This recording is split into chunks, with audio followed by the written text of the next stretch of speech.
Today we're diving into the world of leadership psychology. Specifically, we're going to unpack the 7 dangerous enemies of great leadership. Now, these are the sorts of pitfalls that can trip up even the most well-meaning leaders. Let's get started. First up, we have the fear of losing authority. The dread of becoming irrelevant or powerless. This fear often drives leaders to become overly authoritarian, rigid, and demanding. Imagine you're holding a handful of sand. The tighter you grip, the more it slips through your fingers.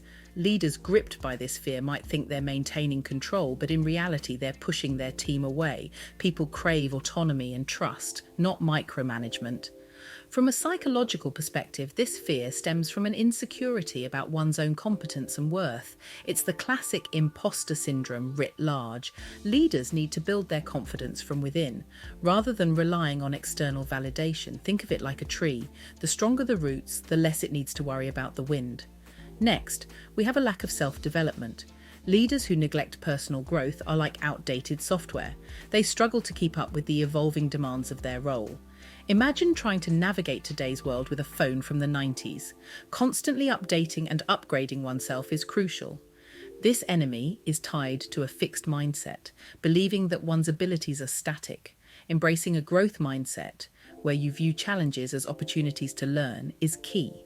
It's like being a lifelong student. The more you learn, the more you grow, and the more you can lead effectively. The need for control. This one can lead to micromanagement and stifling of creativity. It's like trying to drive a car by holding onto the wheels of a bicycle. Leaders need to trust their team's abilities and give them room to breathe and innovate. Control issues often stem from a fear of uncertainty and a lack of trust in others. To combat this, leaders must cultivate a sense of security and faith in their team's capabilities. It's akin to being a gardener. Plant the seeds, provide the right environment, and then let the plants grow. Now let's talk about ego, personal pride that blocks teamwork and collaboration.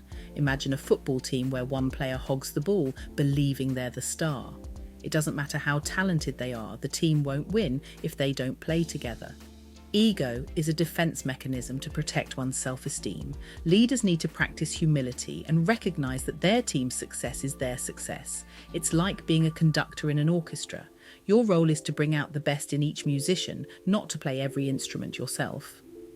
A lack of vision. Without a clear direction, teams struggle to align their efforts toward meaningful goals. It's like setting sail without a map.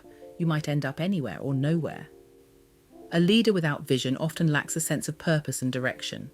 Developing a strong, clear vision involves understanding both the big picture and the steps needed to get there. Think of it as being a lighthouse, guiding your team safely through the fog. Hesitation is a sneaky one. Leaders who second-guess themselves can make their team feel insecure and uncertain. Imagine a pilot who isn't sure which direction to fly. The passengers, your team, would be understandably anxious. Hesitation often comes from a fear of failure and a lack of confidence. Leaders need to trust their judgment and be decisive. It's like being a chess player. Sometimes you have to make a bold move, even if you're not entirely sure of the outcome. Finally, poor understanding of people. Not recognizing potential or failing to see the best in others can lead to missed opportunities and low morale. It's like trying to paint a masterpiece with a blindfold on. Understanding people requires empathy and emotional intelligence. Leaders need to tune into their team's feelings and motivations. It's like being a good friend, listening, supporting, and encouraging others to be their best selves. So, there you have it, the 7 dangerous enemies of great leadership. By understanding the psychology behind these pitfalls, we can work to avoid them and become the leaders our teams need. Remember, leadership is less about commanding and more about empowering. Until next time.